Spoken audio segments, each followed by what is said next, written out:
Greetings, Maiden Nation. This is your Maiden Commander speaking. It is a glorious day. It is a glorious day. Why is this a glorious day? Well, multiple reasons. One is that we get to be on camera talking to our amazing audience, our players, with a large bag of goodies. A large bag of goodies that we're going to be revealing for fans here today. For people who love and enjoy League of Maidens, we got a whole bunch of super awesome surprises. The beans are going to be spilt here today. Something like that, yeah. Yes, we're going to have a good time. But before that good time comes rolling around, let's introduce ourselves. We have to, first time on camera, first time speaking to the audience, our players. So let's introduce ourselves. Let's start off with you, Richard. Go ahead. Hi everybody. I'm Richard. I'm a software engineer here at Maiden Gaming. Yes, and I am Tan. I'm also a software engineer at Maiden Gaming. And I am Patrick. I am the project lead for League of Maidens, and I too work for Maiden Gaming. Yeah. Okay, so ladies and gentlemen, we are super excited, if you can't tell, because we have been working on this expansion for almost a year. It's been almost a year. Yeah, it's been a while. Yeah, it's been a while. Yep. We sort of kind of missed our initial projected date. Yeah, we got ahead of ourselves. We thought we was able to, release it pretty soon, but we had there's like a lot of content we wanted to do, so we pushed it back. In our defense, I really thought we could make the date. But time rolled around, and some other kind of things that were unrelated caused some snags for us. But really, the reason why the date was pushed is because we got to a certain point where we kind of took a look at what we'd accomplished and made a collective decision that it wasn't enough, which, I think that's, as a company, it's a really good thing for you to be able to look at, what you've created and make a determination as to whether or not you think your fans are going to be happy with it. So we felt like it needed more.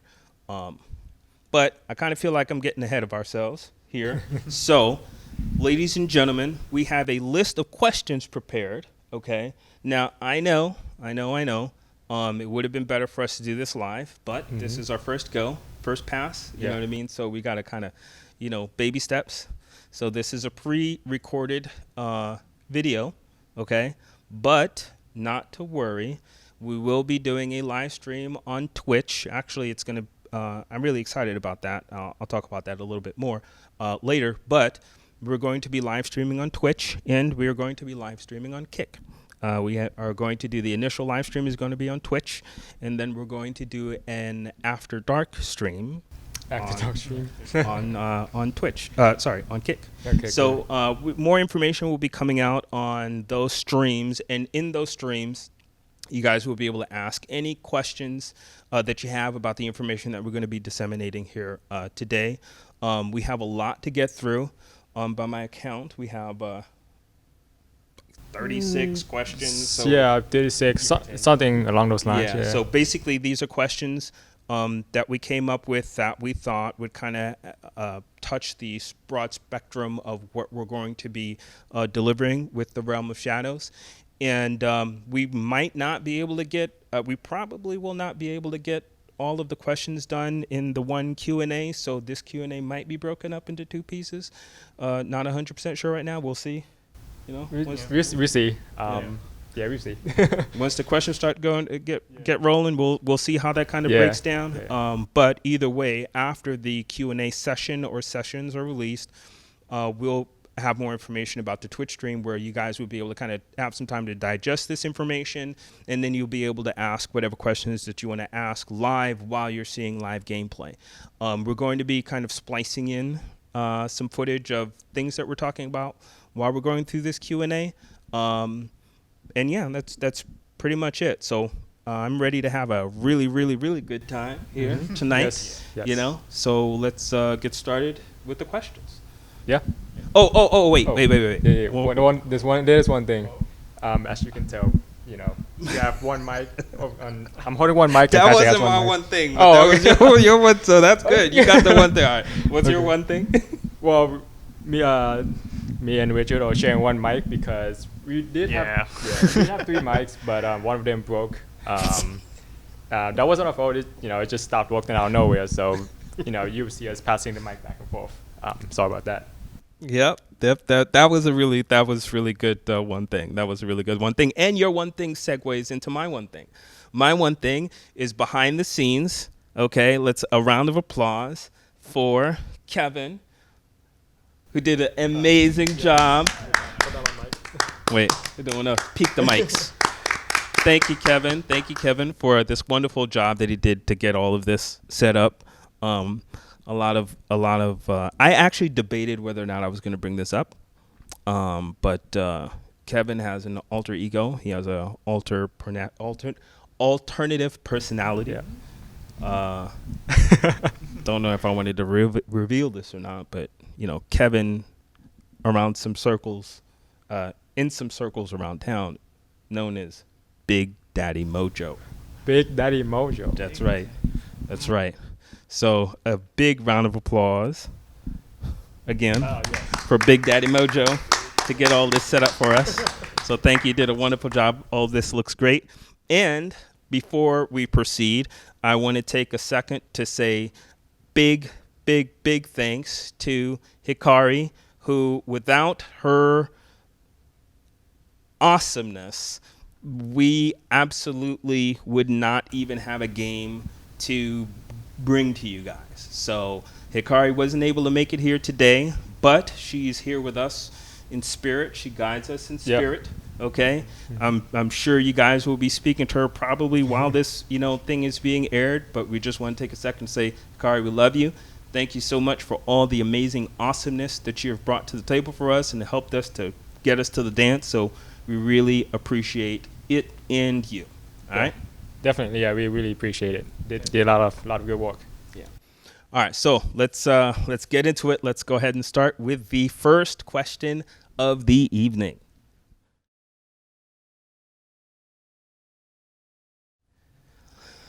So I think there's quite a bit for players to check out in TROS. I think, and I don't want to kind of stomp on the questions that we kind of have later coming, but I think personally, corruption is so much fun. It's so much fun to kind of go through the strongholds, collect the resources, and corrupt your gear. And at the same time, I think it's so much fun to watch as the corruption kind of takes over your character. But I don't want to talk too much on that because we have a whole other question that speaks specifically about corruption. But personally, I'm looking forward to players trying, I'd say kind of like 2 things. I'm looking forward to players trying Blitz mode. Well, I'm looking forward to players trying everything. But, Blitz mode, the corruption, visual effects and corrupting gear and the power gain that you get with that. I would say those are the 2 that I'm looking forward to players trying. And also like trying, all the outfits and the cosmetics and that kind of a thing. Stuff. Yeah. That's 3. So, but whatever. That's a good question.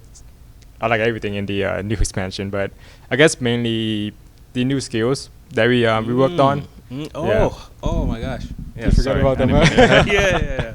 Definitely the new skills. We put a lot of new skills and how it feels and thought about the players and how it would work with the current skills and combos, which ties into a bunch of stuff like the Gauntlet comboing with the new skills. But I mean, it's new skills. You have to check it out whenever it comes out. All right.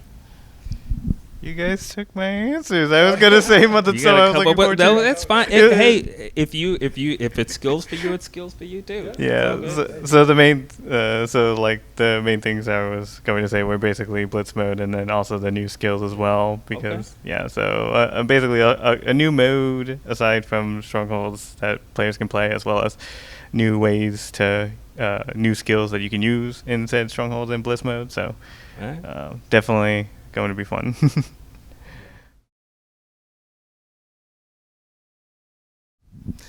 So for me, like that's like a super like loaded question. So I'll just like boil it down to something as simple as possible. I just wanted to present something that was better than OSOT. It is literally that simple. You know, I thought OSOT was fantastic. OSOT had a whole bunch of really awesome content to enjoy. But I think that there are some things that we could have done better with OSOT. And I personally took this as kind of like an opportunity for us to, especially with having our first expansion, because a lot of people might not know that OSOT was our first expansion. Basically, the base game is Awakening. Then OSOT is the first expansion, and TROS will be our second expansion. So with having the experience of releasing a first expansion under our belt, it allowed us to really take a look at what that first expansion was and to try to do something much better, you know. As far as the rewards, you know, the gameplay loop, the bosses, I think fans playing this expansion will really see that, you know, a big effort was made to try to do better. And better doesn't necessarily just mean more. It also means more convenient, more, you know, clearer, you know, like I remember watching somebody streaming playing our game, and they were playing through OSOT, and they were talking about how the things to purchase, the vending items, the items from the vendors was a little complex to kind of understand what it is that you needed to do to get the resources to get those cosmetics, because everybody knows that, you know, fashion is the real end game in League of Maidens. But we'll talk more about this in other questions, but just to kind of cut it short, my personal goal was to just make it better than OSOT.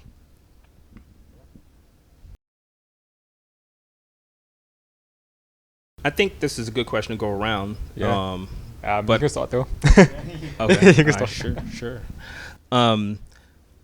My favorite part of TROS, I'm gonna say it's Blitz mode, and for a specific reason. I think Blitz mode is really awesome and fun to play for its own reasons, but also at the same time, Blitz mode really offers, in my gameplay, right? Because League of Maidens is my main game. I main this game. And I found that it was really fun to run through the strongholds, because stronghold runs are just, to me, they're just really fun and addictive. But Blitz mode offers a really fun opportunity to kind of bounce out of strongholds to do something totally different. And it has its own unique set of rewards, and it has a completely different structure, and you can kind of bounce out of the stronghold runs. You can do Blitz mode, you can have a whole bunch of fun with that, and then you can come out of that kind of refreshed and ready for more strongholds. So for me, my favorite, outside of the, you know, all the super awesome cosmetics that we're going to be delivering with TROS, to me the most fun part for me is the ability to kind of bounce out into Blitz mode. Cool. And I let Richard talk as well. He hasn't talked in a while, so here you go, Richard. Yeah, thank you, Dan. So I want to say one of the aspects I liked with TROS is probably the design and feel of the environment, as well as the new enemies. So there are plenty of new enemies.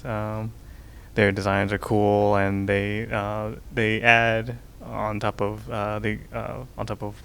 what's come before. So. I thought the enemies turned out really cool. At first, I was thinking, I don't know how the shadow thing is going to look, but then there was a while when we were kind of developing the enemies.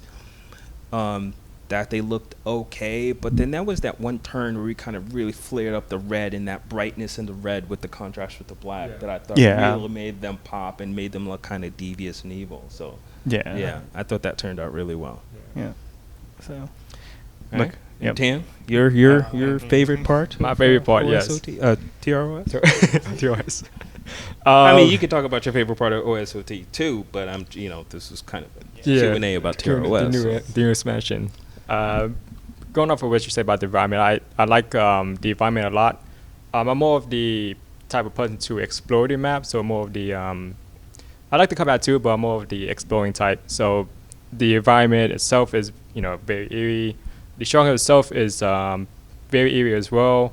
The stronghold has it's a nice map layout where you can just run through the enemies, kill them, and then for me, I like to go back and just kind of sit back and look at the sky maybe, or look at the buildings and stuff and the rocks. It's nice. I think personally it looks better than OSOT. Yeah, the visual aspect. The sky looks really awesome. It is really cool that you can be in a stronghold, because I'm trying to think that TROS is the first time we've done a stronghold where you can look up at the sky, right? Yeah. Right? Like an open stronghold. Yeah, so it's good. It's good. New expansion is going to have a whole different feel, and definitely the visuals of the expansion is going to be awesome for players to see.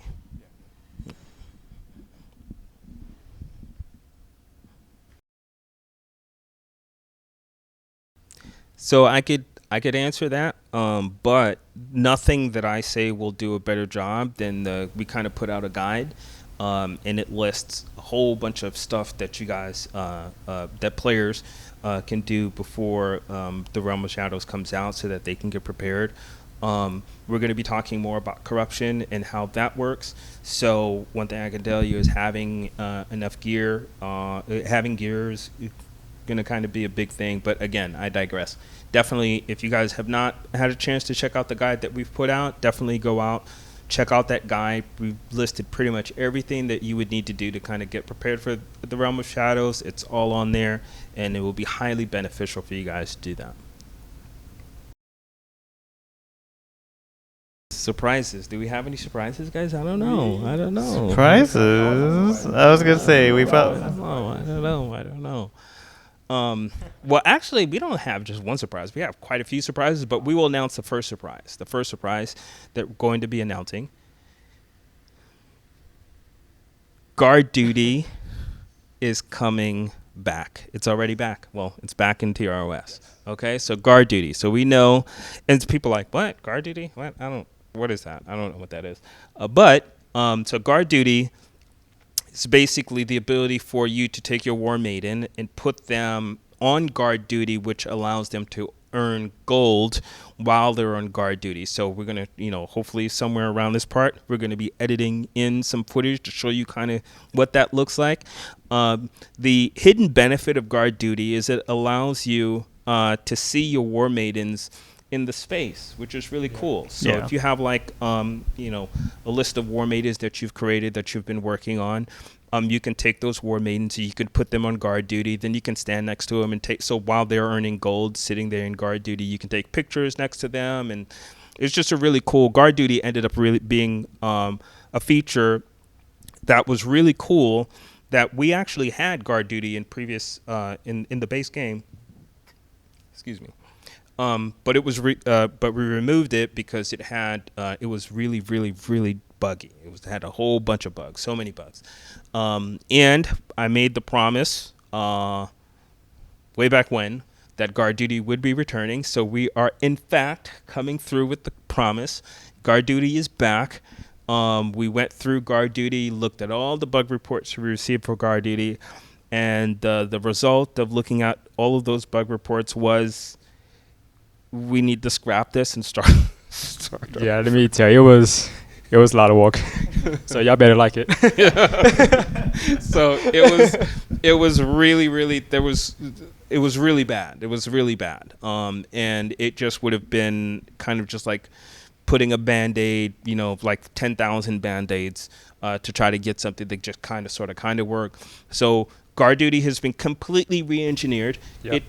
it is so much more convenient now for you to. So it used to be that you had to be that war maiden, then you went to a guard duty point, and then you could put yourself on guard duty.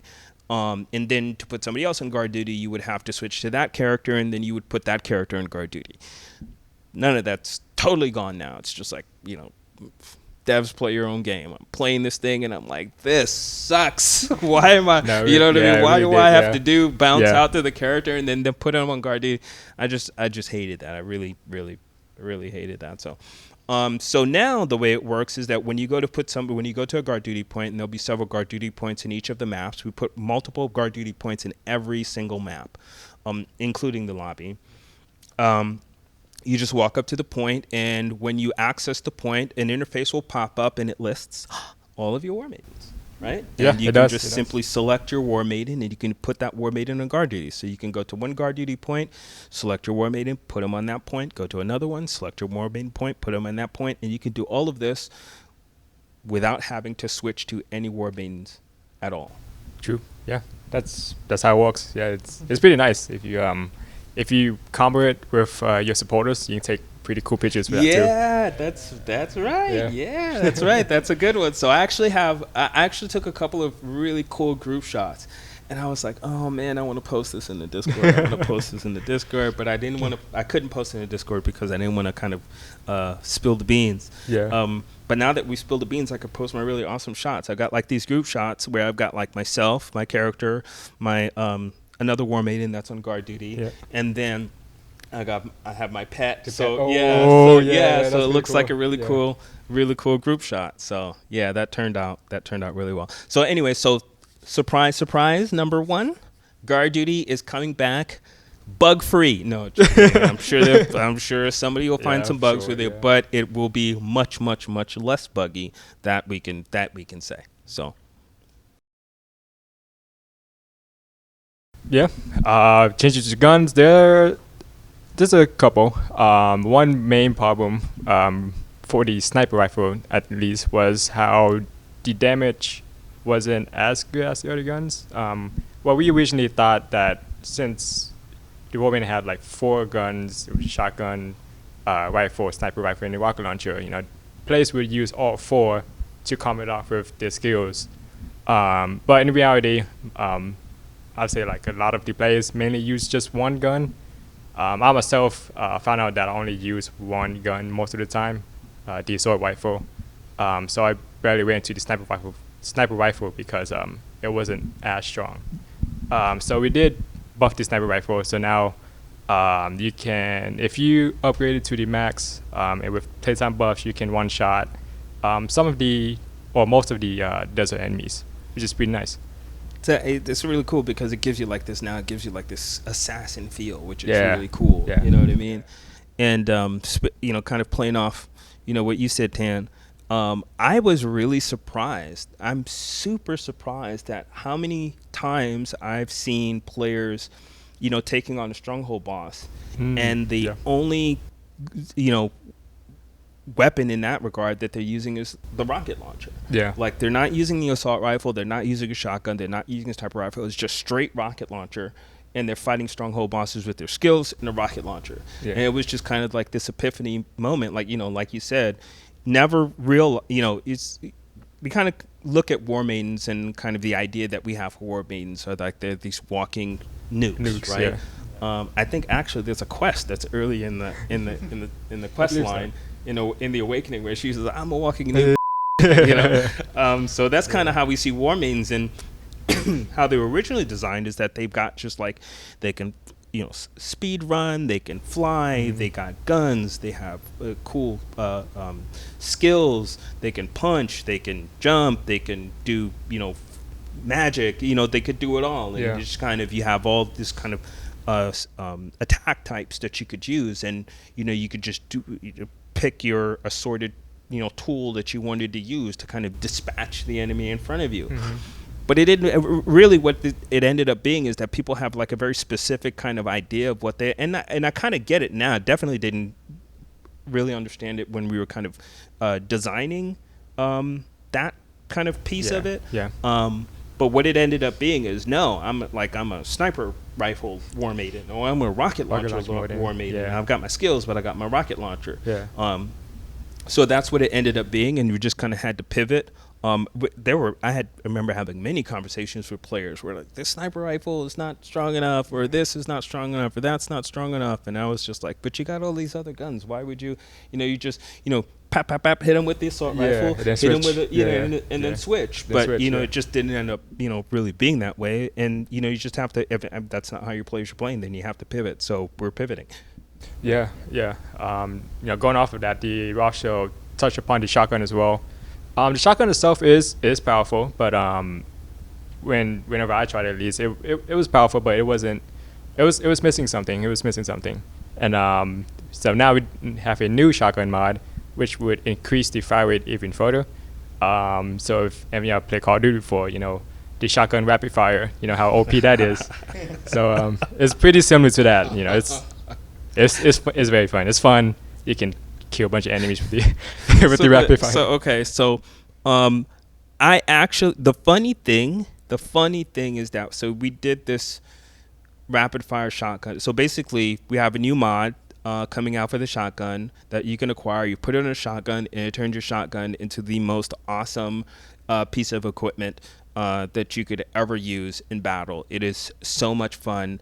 I would use the shotgun, but I'm a player that will switch, right? I really like switching guns, in the middle of like fighting one enemy, and I've switched guns like 8 times, that's fun for me. But the shotgun mod just turns the shotgun into a whole other thing, and playing with it feels so good. Like you pull out your shotgun, it's like bam, bam, bam, bam, bam, bam, bam. Take this to the face. It feels very powerful. It feels a whole lot of fun. But the funny thing is, like, I don't watch like shooter. I'm not a shooter game player. I don't watch shooter games. When I'm watching like Twitch or any other streaming platform, and I just like not like my thing. And then I just happened to, I don't know if it was a clip that I stumbled on or like a stream that I stumbled on. And it was like, wait a second, they're using our rapid fire mod. And I was like, I believe it was a video. It was a video. Oh, yeah. So I was like, oh, man. I thought, Yeah. Like, but it's still fun. It's still fun. How much? Oh, that's a very good question. And that answer would be free. It's free. Free. Everyone $3.99. likes the free, right? So the TROS expansion will be free.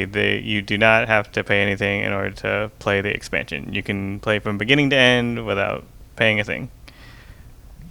Yeah, so a lot of times, it seems like a really weird question for us to kind of put, on the list. But you wouldn't believe how many times you get the question of, do I have to pay to play this? And not so much the base game, but the expansions. And it can be a little confusing because we have our I guess I can kind of reveal that. So we have a TROS DLC that we're going to be talking about a little bit later. So you know what I mean? So you see a DLC that comes with the expansion, and you think, oh, I got to buy the DLC so I can play the expansion. So we just wanted to take a second to make it totally clear, 100% clear, that any expansions that we release for League of Maidens is 100% free. You can play from the very beginning of the Awakening, all the way through OSOT, all the way through TROS, and you do not have to spend a single dime. You don't have to spend any money whatsoever. So we just want to make it super clear that although there are DLCs that will provide content, cosmetics and content in that way, they're not going to be giving you quests or anything that, can kind of help boost your, make you boost faster or any, advantages in any way like that. One thing to note, well, actually, you know what? Should I discuss this now, or should I wait for the DLC question to come? I'll wait for the DLC question to talk about this other point. But, just to answer the one question is that it's 100% free. All the expansions that we ever release for League of Maidens are going to be 100% free. They will be accompanied by DLCs that are totally optional that you can purchase for cosmetics. And I say in this day and age, that's a pretty good deal. Yeah. I agree. Very- I agree. Can't beat free. Oh, the perks. People, do we have perks in this game? That's a good question. That's a very good question. I wonder. You would never know. You would never know by anybody playing the game. No. So, yes, the answer. I was being sarcastic. We do have perks in the game, but nobody uses them. So, one of the things you will see a very clear attempt on our part to look through all of the content that we've previously released. You'll see many examples of that, of how we're trying to improve OSOT, how we're trying to improve the Awakening, anything that we can look back on and see a way to improve. We're going to go ahead and do that.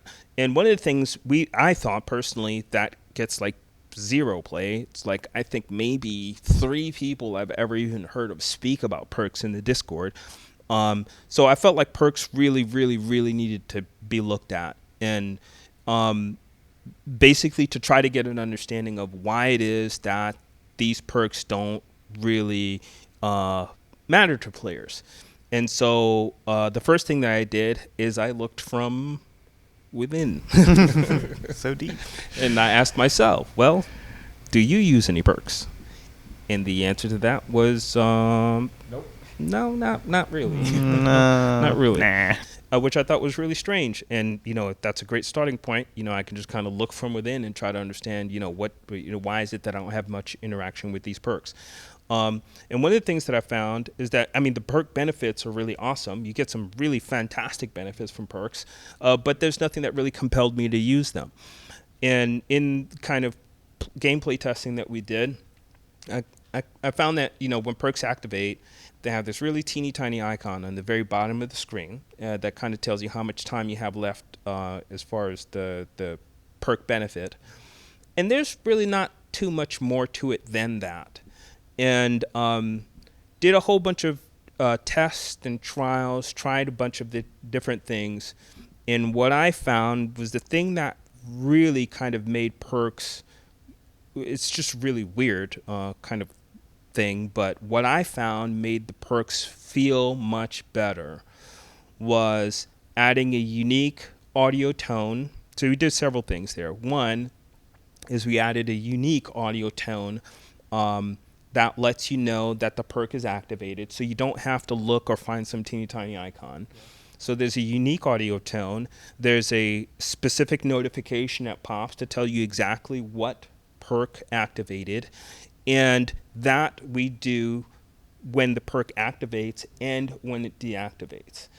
And just doing that made perks so much, it's a really weird thing, but just doing that made perks like so much more interesting to me, because then I could see in what scenarios perks were activating. Like if I was fighting a stronghold boss and, the stronghold boss took me down to my last 10% of health and a perk activated, I knew then, okay, so I've got this buff that I can use and I have a certain amount of time to use this buff. Or another thing that I've always kind of noticed in the back of my head but never really realized what the heck was going on was that I would fight a stronghold boss, be overwhelmed and die, and make good progress on damage, but still kind of fail that attempt. And then the second attempt just felt so much better than the first, and I never really understood why that was happening.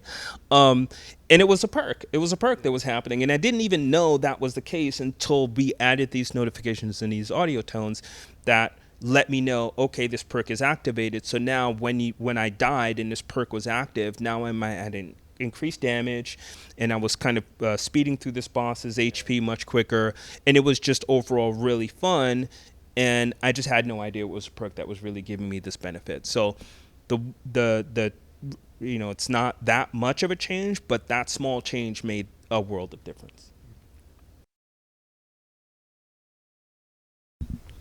No, never. No, I'm kidding. That question is just like, who put that question on the Yeah, list? who put that question? Did you put that question? Kevin. It's always Kevin. We already put out a video. Just like people saw like dual pistols already, man. But no, yeah, the original dual pistols it was very janky to say the least.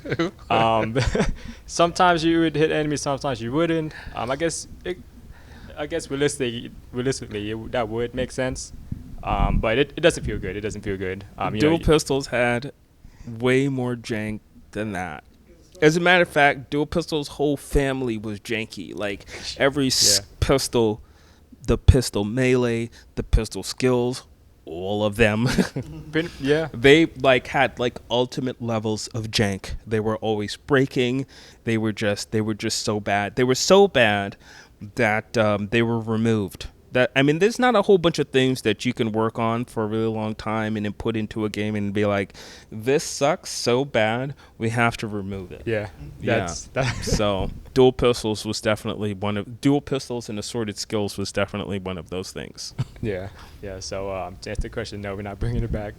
But instead, the cliffhanger. But we made a new dual pistol, which is from scratch, pretty much. It's from bottom up. We made it way better than the old one.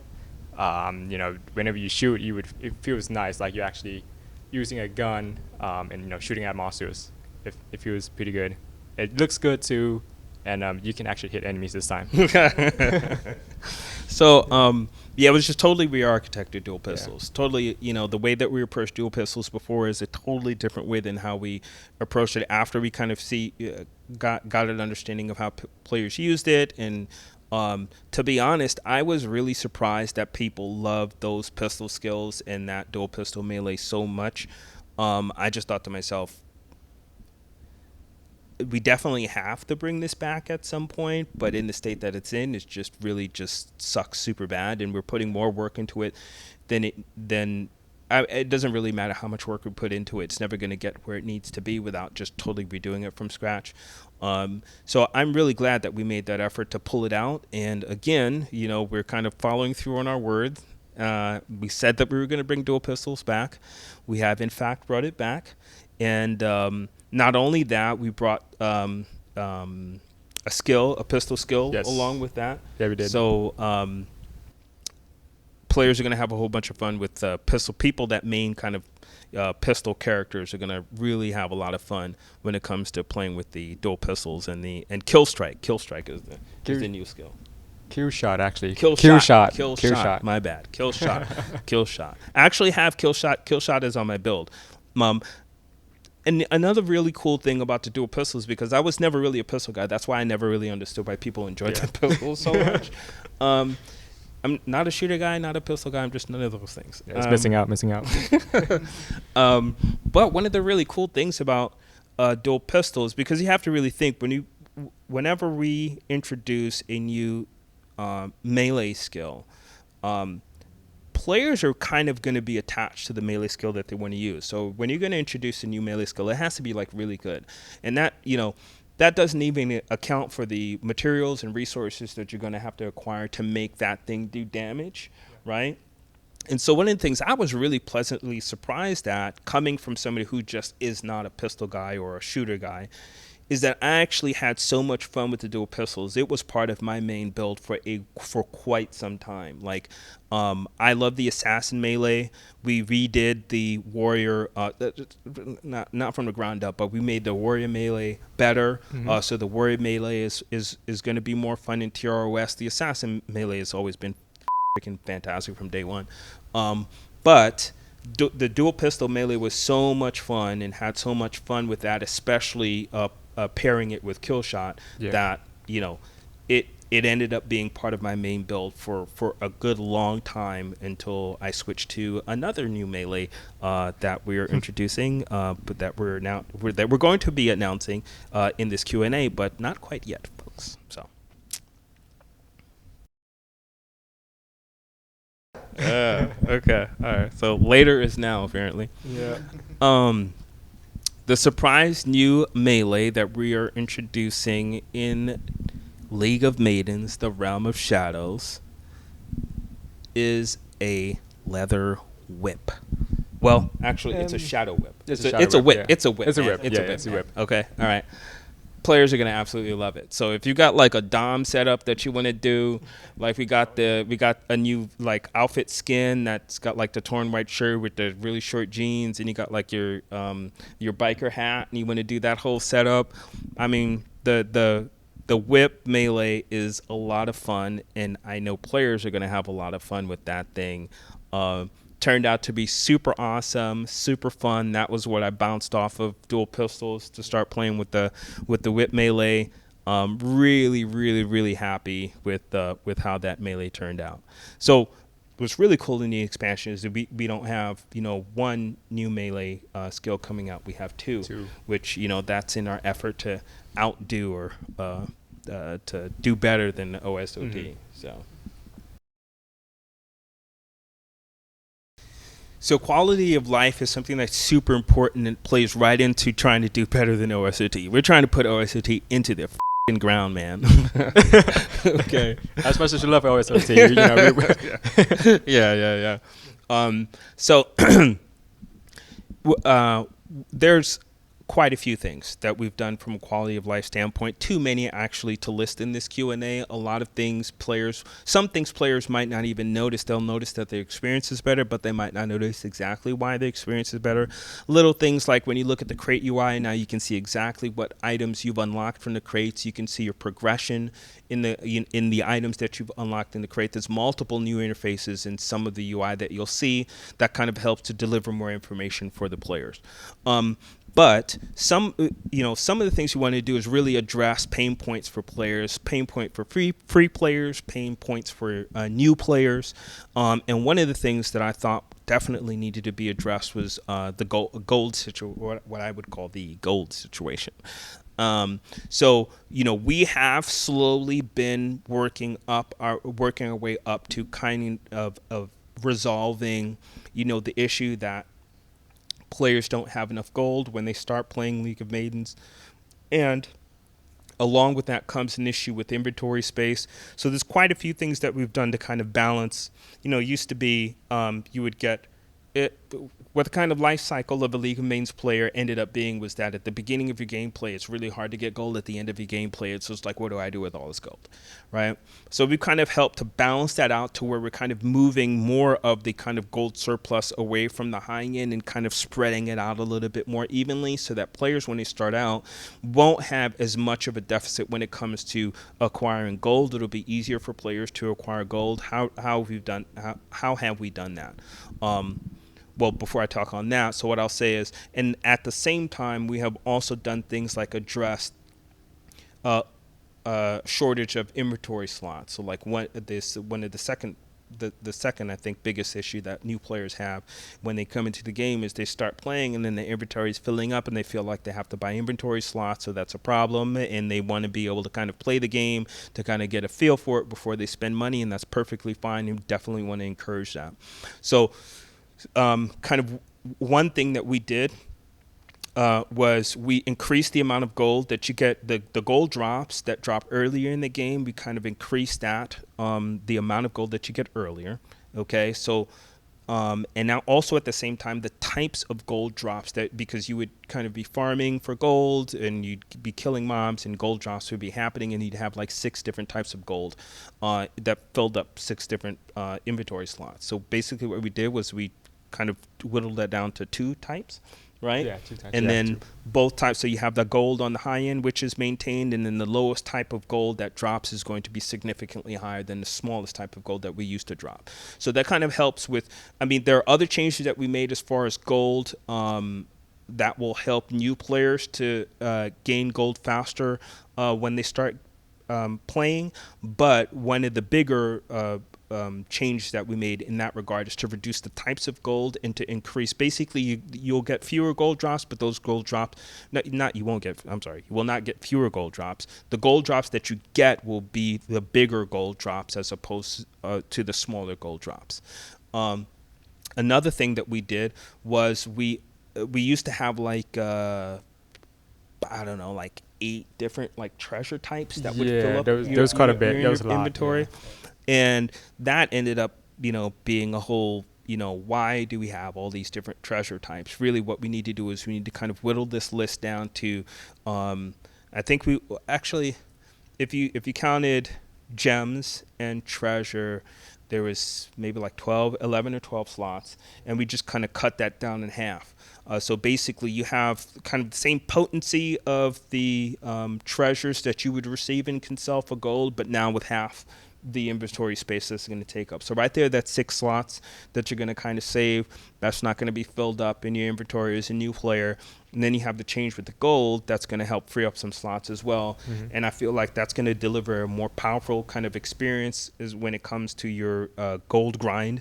And it's just going to take up less space so that you can kind of, feel more free to kind of, put other things in the slots or, whatever. It just will significantly help that experience. Yeah, the new enemies, pretty much, I like them. It's shadow enemies, and they look pretty cool because of how they emit like some sort of red light. Maybe on the eyes, the arms, or the legs. They look pretty cool along with the environment. But we went a step further. We simply didn't want to just rehash the enemies. We had rehashed the old enemies into just some type of shadow skin. Instead, we introduced 2 new types of enemies. And those one type would be like a sort of dragon type enemy, which is pretty cool because we do have some lava on the map. So, I feel like that's pretty cool. The dragon, they have your standard melee attack, and you have to experience the attacks yourself, but it's pretty powerful. So you gotta actually dodge the attacks. And the fire attack, the dragon fire attack is it's don't get hit by the dragon's fire. Yep. That's how Patrick died. Pro tip. Yeah, pro tip. Stay away from the dragon's fire. Just gotta get good. Now then the other type is the shadow worms. Those are they're kind of similar to dragons, but it's more like a worm-like creature.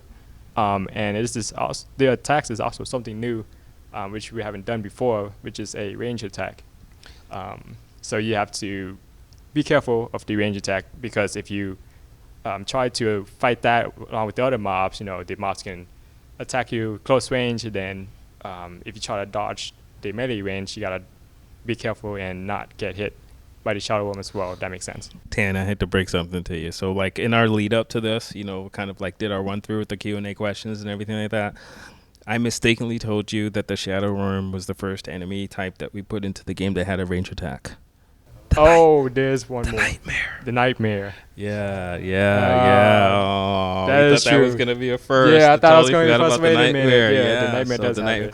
But anyway, the shadow worm range attack it's really fun to have to kind of bounce out of the way of the of that attack.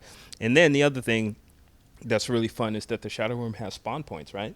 They do, yeah. So if you're not careful, it can just sneak up behind you. Yeah, so you can be attacking the shadow worm, and all of a sudden it'll kind of wiggle into the ground and then come up from behind you or come up someplace else and attack you in some other way. So that's a really cool thing, because a lot of our enemies will kind of come at you and come in packs, and people want to kind of destroy them, and that's a whole bunch of fun to do. But it's also cool to mix things up, what I mean, and have an enemy that you have to go to, or that will kind of spawn in front of you, and then you have to attack and kind of move out of the way of its range attack. The shadow worm's bite is really cool. So to me, the 2 cool attacks that the 2 new enemies have is the dragon's tail spike is really cool. Yeah. Especially if you're hitting this really cool combo on the dragon, and then you see the tail coming up from behind, and it's like this, and it's right coming to get you, and you got to finish your combo or kill it before it hits you with the tail spike or move out of the way. So that and the shadow worm's bite looks really cool. So the shadow worm has multiple attacks, and one of them is a bite that it will do if you're within range within biting range. Yeah. So that looks really cool. Updates we made. So we actually made some updates to older stronghold bosses as far back as Seraph. So so a lot of those stronghold bosses will have at least 1 new mechanic in there, and then also in the other side of time in the stronghold rooms. So in the sewers, we also added a new mechanic in the stronghold rooms as well. So fun lasers you'll have to dodge. So like those lasers, we actually used to have those for people that played League of Maidens from day one. They will have seen these lasers before. Right. These lasers used to be in the mission runs. So a lot of people, like, they're playing League of Maidens and they're going, wait a second, this is kind of like, you play mission runs, right? And when we first had mission runs, we didn't have strongholds. So kind of like mission runs was the kind of first pass. Mm-hmm. And then mission runs kind of evolved into strongholds. And then strongholds came about, and it was just like, holy this is really fun. I mean, this whole kind of setup is really fun. It's fun to blast into a room, destroy everything and everything you see, and just run into the next room and just completely wreak havoc. And that kind of has evolved, and now we have blitz mode and that kind of thing. But anyway, I digress. Those lasers that we have in OSOT, basically in the OSOT strongholds, and they play really well with the kind of theme of OSOT, with the kind of the mech monsters and all that kind of stuff. Mm-hmm. And it really helps to add a new kind of dimension to the strongholds in OSOT. Yeah. So, but before we move on to the next question, the mechanics that we've added, I thought that was super fun. So actually, there's a couple of things there. All right. So we went back all the way back to Seraph, right? Seraph, Isis, Seraph, Kion, Isis. Who's after Isis? Oh, Corruption. And then Sentinel, Watchman, and then the two new bosses, Arcanist, Ako and Iko. But anyway, the existing bosses that we had, every existing boss that we've had has at least one new mechanic, okay? And what's really fun about the mechanics now is we've added a new feature to those mechanics. This is actually, I'm kind of plugging this in because we didn't have this on the list, so I want to get this in. But I was watching some gameplay, somebody playing World of Warcraft, and I guess there's like this add-on that you can add for World of Warcraft where when a boss is getting ready to do a mechanic, it will kind of call out what, it'll do a call out to let you know the mechanic is happening, and give you some information of what you're supposed to do. And I was like, I want to put that in my game. I want to put that in my game, so you don't have to do like an add-on for that. So what we did was we added basically these notifications that will pop up that tell you exactly what the mechanic is, the name of it. So first off, we gave every single boss attack mechanic an official name. So when you're in the Discord, if there's something you're having trouble with, you can reference it by name. So a notification will pop up, and it will tell you exactly what what the mechanic is. And it'll tell you, if you care to look at it and read it, it'll tell you what it is that you should do to try to avoid getting taking damage from the attack. And I thought that really kind of turned out super awesome because it just helps make the fight feel more fair, because we know that some players have difficulty taking on some of the bosses in the game.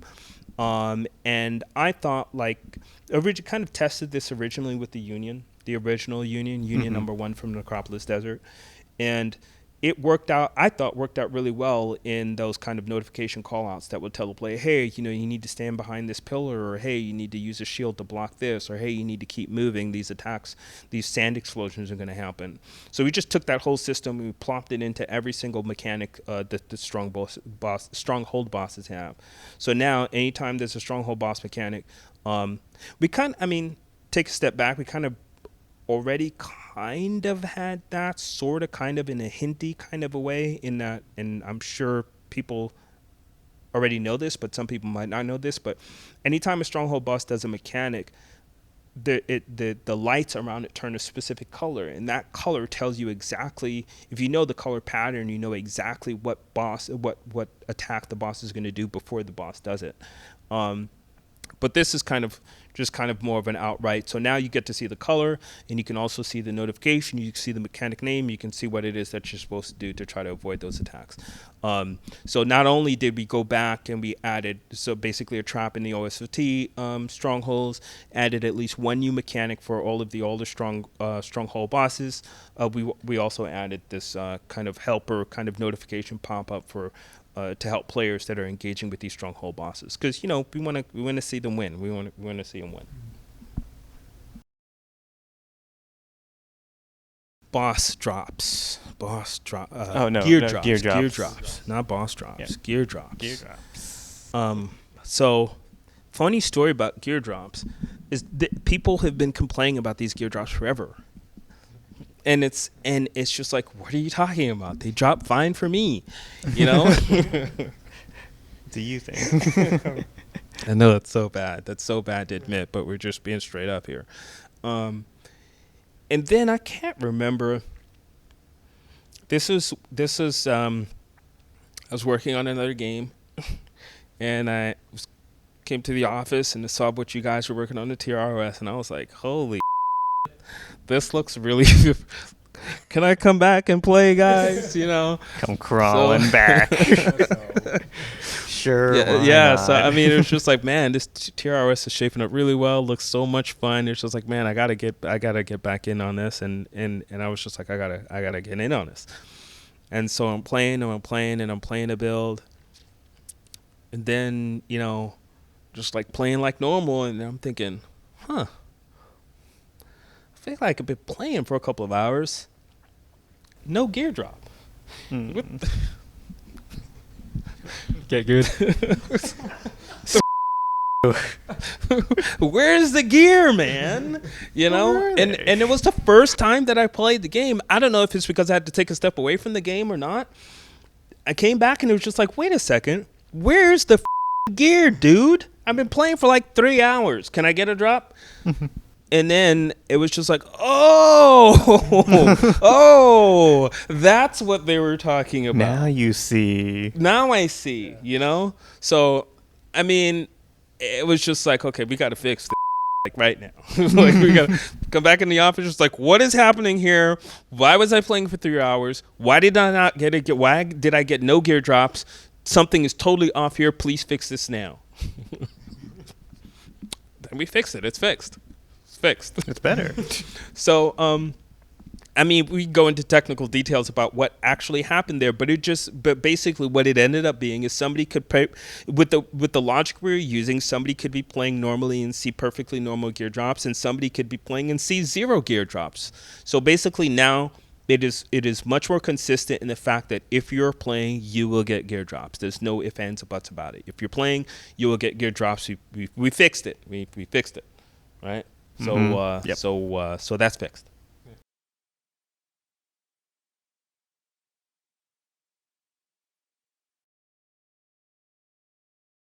The villains. So, Queen Arcanus,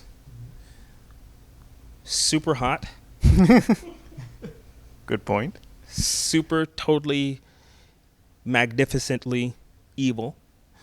And she is the ruler of the realm of shadows, and she is a very, very, very bad person that does very, very, very bad things. Really cool is that at the very beginning of the Awakening, the storyline begins that the League of Maidens are not there. So it's so much fun to be able to come all the way back around after having done all this work to come to the place of where the League of Maidens actually are, right? You go through the Awakening, you go through SOT, and the stories that the League of Maidens went off to do valiant battle with Atonia, and they're just gone. And now it's left to the kind of rookie cadet war maidens to kind of pick up the mantle for Major Frost, the player. And we've kind of had this narrative that the League of Maidens are no longer present, and we don't know where they are. And at the end of OSOT, we have this cliffhanger when Major Frost says, and I know where the League of Maidens are. They're in the realm of shadows. And I just thought that came together perfectly. I was really happy with how that turned out. Yeah. So now we're here. We're here in the realm of shadows, and Queen Arcanus is basically she's the ruler of that realm, and Atonia has given the League of Maidens to kind of keep them in the realm of shadows. The idea, not a lot of people are really gonna get this, so I'm gonna say it anyway. That might be showing my age, but there's a movie. When initial thought for what I wanted the realm of shadows to be, there's a movie called What Dreams May Come. What's the name of the actor in that one again? Robert Williams. And some of you, most of you probably won't know this. Well, maybe you will. Who knows? Anyway, but the point is, in this movie, a father has to. I won't ruin the movie if you guys want to see it, but basically ends up being this journey into hell where a mother that committed suicide, a family's trying to rescue a mother that's committed suicide. There's some other stuff in there, obviously, but the point is this kind of realm that they go into when they go to save the mother, like basically that house. Like if you watch the movie, it's this house. What I wanted the realm of shadows to be is kind of like this house where just stuff is just like totally creepy and totally, you know what I mean? And Queen Arcanus is the ruler of all the weirdness and the creepiness that you would find in this realm and basically in this house. So that turned out to be a really cool thing. And along with Queen Arcanus, who is working under the command of Atonia to keep the League of Maidens locked up in this hell, basically losing their minds, is Shadow, Ako, and Iko. Now, I won't speak too much on that because I want players to kind of figure out what that ends up being in the storyline. But did we talk about the boss? Well, did we talk about the boss fights yet? We briefly mentioned it. The thing is, Shadow, Ako, and Iko fight was the time when I played that fight. That's when I was like, holy something really, really, really cool here. Basically the directive to Tam was that we got the stronghold bosses, let's get two of them. Yeah, it was just like let's make it two. Instead of one, twice as awesome. It's two. And then when you implement, I even told you, I was like, holy like actually like there's communication between the two. It's not just like two stronghold bosses that are attacking you. Right? They do like some of the coolest gameplay moments I've, and trust me, nobody's played this game more than I have. There's nobody that has more hours in League of Maidens. Well, maybe some people, but anyway, I have a lot of hours in the game. And that boss fight with Shadow, Ako, and Iko provided one of the coolest moments I've ever seen in League of Maidens ever. I'm fighting Ako, and I'm like doing a combo in Ako, and then I go to pull out my gun to shoot Ako, and Ako rolls to the left out of the way, and by the time she rolls to the left out of the way, Iko's flying in the air with a huge sword ready to. It almost looked like an animated coordinated event. That's how cool it was. I was just thought, this is the coolest thing I've ever seen. So I think players are gonna love that boss fight. It is a very, very, very difficult and hard boss fight, especially being that you can only face Ako and Iko at DI 30, DI plus 30. DI 30 is a tier 2 boss. So Ako and Iko are tier 2 bosses, DI plus 30, and it's going to be a hard fight, a very hard fight. But I kind of liken it to it's a tier 2 boss. Yeah. Kind of like with the normal union and then the mecha union. It's the normal union is sort of, okay, guys, you can fight this boss and beat this boss and kill this boss. Mecha union is going to be the boss that we want to make like super hard. That it's going to be something that's optional for you to play, but it's going to be super hard. Yep. And that's kind of like that kind of same logic we use on tier 2 bosses. So the Shadow, Ako, and Iko fight is going to be a very, very, very difficult and tough fight, but it's going to be very rewarding. And I think we're going to talk more about the reward structure a little bit later, but the point is that it's a super fun fight for players to play. Yeah, so going off of what Patrick said before about the Shadow, Ako, and Iko, you don't fight them one-on-one per se. Like, you don't go in and then fight Ako, and then when she dies, Iko Iko comes in and then you fight her. It's more of a 2-on-1 battle. And it's not simply just two bosses fighting you, 2v1. It's actually a tag team of some sorts. For example, Iko can be summon out minions while Iko would be charging towards you with the minions, just charging towards you and fighting you. I know Kevin tested it out and he said it was hard, which is good because we made it hard that way. Yeah, T2 bosses are a fun way for us to make stuff super difficult for some players, for some of the more experienced players to be able to challenge it for more experienced players to take on. So, yeah. Well, I guess on a scale of 1 to 10, I would say depending on the type of player you are, 9 or 10 would be still pretty hard. yeah, I'd say that's it. That's fairly accurate. Yeah. Gauntlets. So gauntlets, yes, they are. And that's actually something that we kind of had to come to Jesus moment. I kind of had to come to Jesus moment about it, because gauntlets were like a really cool thing for players to acquire, but the process of acquiring the original 4 gauntlets was kind of very in-depth process, and I really liked that kind of, you went through all of these extra steps and boom, now you have a gauntlet and it provides all of this awesomeness. But the reality of the situation is gauntlets transform melee combat period so drastically that it's clear that they're essential. So much so that you'll have a player that even just recently in the Discord, there's a player that's playing the game, and the game is really fun, but the combat feels a little bit repetitive.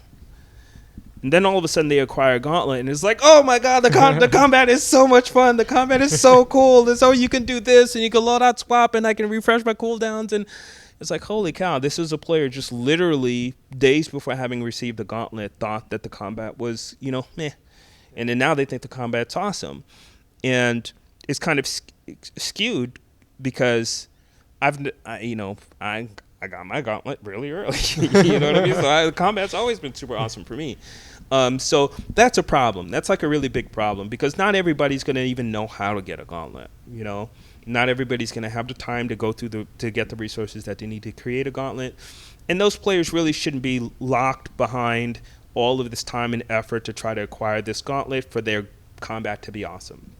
So basically, we addressed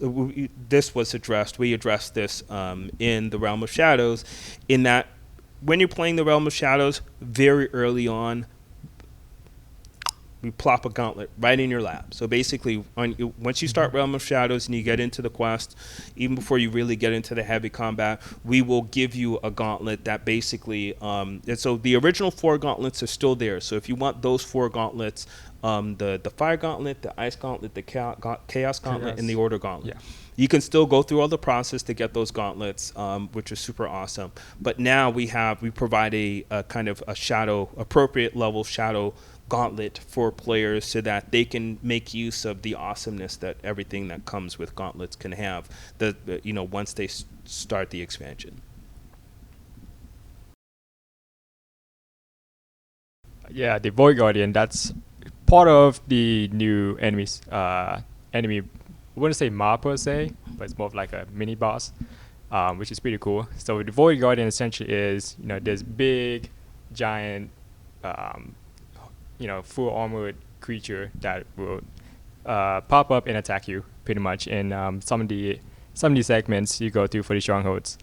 It looks pretty cool and scary because it's gigantic and towering over you with his big mace.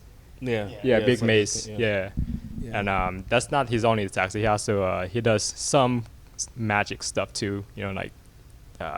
Sand attack or lava attack. He does raise the hand in the air. He does like the explosion attacks under your feet. Yeah, and he's got like that big punch that he does down on the ground. He just looks badass, honestly. It looks badass. The cool thing about the Void Guardian, so the Void Guardian is fun because that is again, we're trying to put OSOT in the dirt. It is yet another improvement that we did. And I joke about the OSOT and the dirt thing, but really what that ends up being is that we have a kind of launching point off of OSOT, and that gives us all the time in the world to be able to make stuff better and to add more stuff. So one of the things we thought would be really cool was to add an optional mechanic that players could choose to engage in or not engage in. Yeah. That ends up being really fun because sometimes you feel like fighting the Void Guardians, sometimes you don't, and you absolutely don't have to. You can just whiz right by him. If you don't want to fight him, if you don't want the rewards that he drops, he does drop awesome rewards, but if you don't want those rewards, you can just kind of sprint right past him and go to the next stronghold room, or you can decide, hey, no, I want to kill this guy.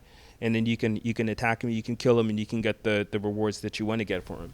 So it's really cool that we have kind of world bosses, and then we have stronghold bosses. Now we have what I would call like these optional bosses that players can engage with and get meaningful rewards from them. And it's totally up to them if they want to kind of take on that challenge. So I think that's a really what it boils down to is a really awesome way to help mix up stronghold runs even more. That's the real end game, is to try to, how do we make stronghold runs, how do we mix it up and make them more fun. More fun, yeah. Yeah. So there are several new items that are coming with the TROS expansion. And so basically what those items are going to be is we have dark matter, and I'll go, once I list what they are, I'll go through kind of what they do. But we have dark matter, we have T1, T2, and T1, T2, and T3 dark arcane, dark arcane, right? And we have dark essence, and then and then we have dark keys. Dark keys, shadow keys. They're called dark keys. Dark keys, okay. Yeah, they're called dark keys. Okay. Yeah. Maybe we should have called them shadow keys, but we called them dark keys. Okay. So the thing is, the feedback that I saw and have gathered on OSOT is that players had an issue with understanding the complexity of, how do I get this resource? So you got this green arcane, and I got to upgrade it to pure arcane. And you got the blueprints, and you have the gold, you have the bronze bars. They can be upgraded to gold bars, and you have these different items that you're using for people to pay to take on these quests. And there was just a whole bunch of confusion there for players. So one of the ways he wanted to improve again off of OSOT is making it simple for players to know what the resources are and what they're supposed to do with them. It's not that there's not that many of them. Basically, it's dark matter. It's the T1 through T3 dark arcane, and then you have your dark essence and your dark keys. That's pretty much what those are the items that come with TROS. And it's like, well, that's not a lot of items. Well, we did that on purpose. That was a design choice. So that way, if you are in the realm of shadows, there is not a whole lot of confusion on what you're supposed to do to get the items that you're supposed to get. Dark matter you can use to unlock cosmetics, and basically dark matter is the currency, right? Yeah. The currency that you use to unlock cosmetics. You can use the currency to launch blitz mode. There's several things that you can use for as far as from a currency standpoint with dark matter. The other thing is Dark Arcane. Dark Arcane is primarily what you're going to use to upgrade your gear. So basically Dark Arcane T1 through T3 basically just kind of lines up like Dark Cubes T1 through T3.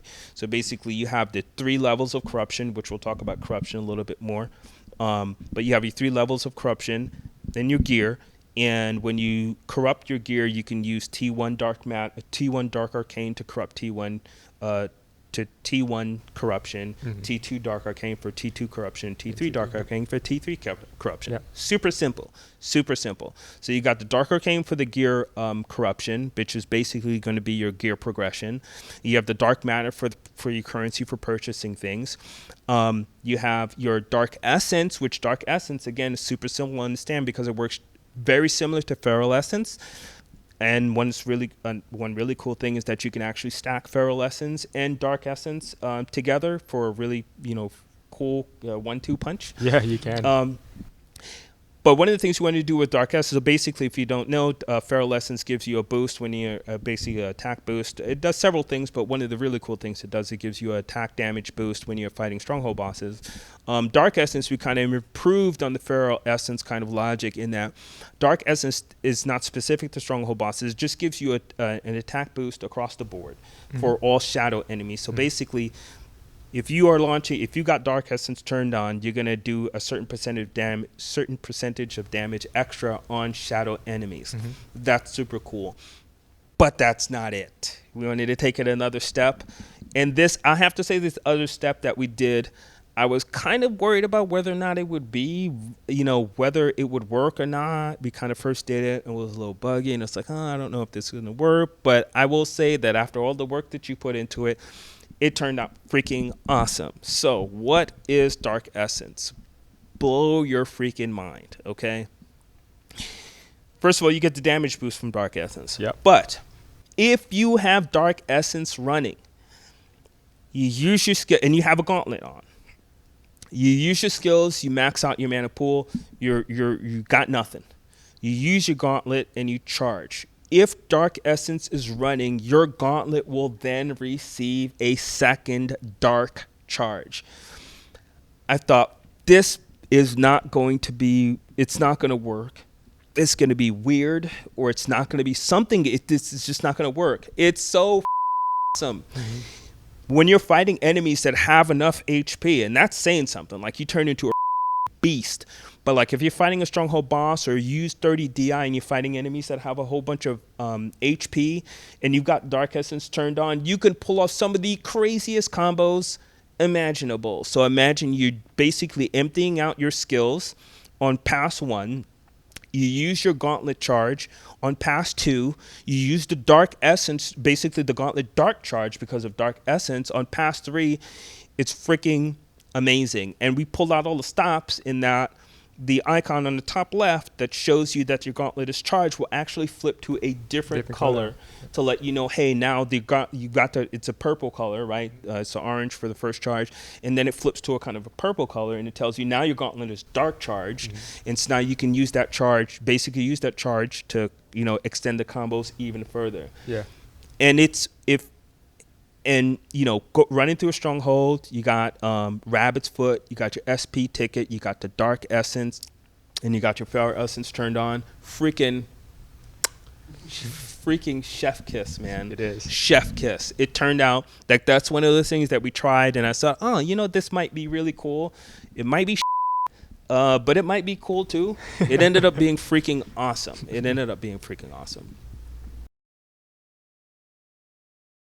All right, so we've gone a little bit longer than we intended on going for the first Q&A.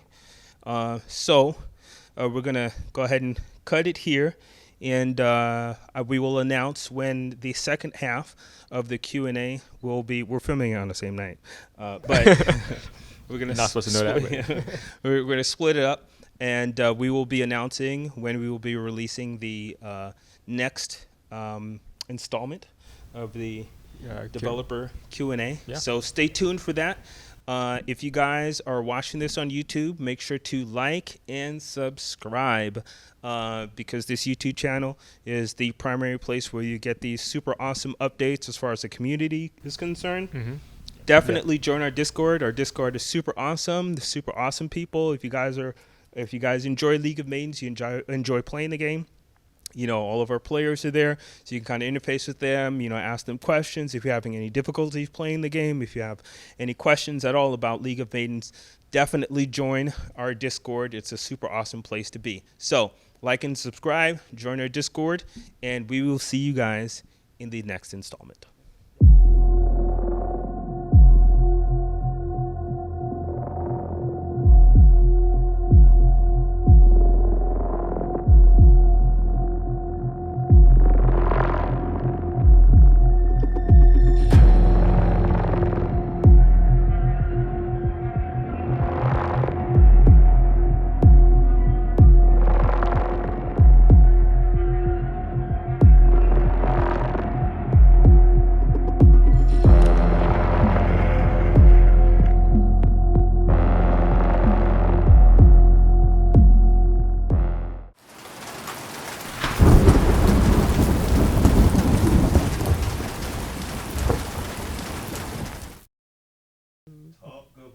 Regular stuff. Do do do do do. Regular stuff. Hey, regular stuff. Hey, nothing extraordinary, just regular stuff. He left us out again. Hold up. You gonna jump on this crazy man. I I'm know. tired of you. Every time I turn around, you just look at us like, bruh. I know you got street cred. I know you got your things going on the streets, Ted. I can't talk about it because I'll get hit. But he doesn't want any music cred. Right, he don't want none of this. Yeah, like he don't want nobody on this microphone. No. I feel the street cred. He's like, man, people gonna think my drip done dried out, baby. You can't have me doing all this on here. No. He's got a rep to uphold, so no music. Fine, if you're not gonna sing 10, say something for like the next 5 seconds. Just I already did. mother sucker. Keep saying, you just keep saying. Give me 5 more seconds. How many sentences? I slipped 1, 2. 3, He really gonna count me 4, down. 5. There you go, 5 seconds. There you He go. said no, and he just gonna really just count me up. Okay. Alright, fine. We done. We're just testing, you know.